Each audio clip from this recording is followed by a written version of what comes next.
லூக்கா 3ஆம் அதிகாரம்.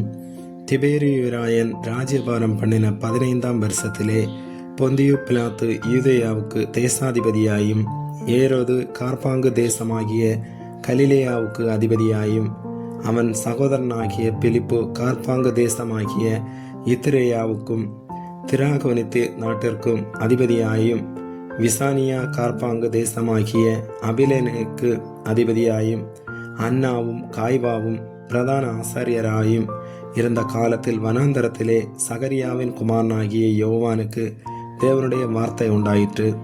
அப்பொழுது கர்த்தருக்கு வழியை ஆயத்தப்படுத்துங்கள், அவருக்கு பாதைகளை செவ்வை பண்ணுங்கள் என்றும், பள்ளங்களெல்லாம் நிரப்பப்படும், சகல மலைகளும் குன்றுகளும் தாழ்த்தப்படும், கோணலானவைகள் செவ்வையாகும், கரடானவைகள் சமமாகும் என்றும், மாம்சமான யாவரும் தேவனுடைய இரட்சிப்பை காண்பார்கள் என்றும், வனாந்தரத்திலே கூப்பிடுகிறவனுடைய சத்தம் உண்டாகும் என்று ஏசாயா தீர்க்கதரிசியின் ஆகமத்தில் எழுதியிருக்கிற பிரகாரம் அவன் யோர்தான் நதிக்கு அருகான தேசமெங்கும் போய் பாவ மன்னிப்பு கண்டு மனம் திரும்புதலுக்கு ஏற்ற ஞானஸ்நானத்தை குறித்து பிரசங்கித்தான்.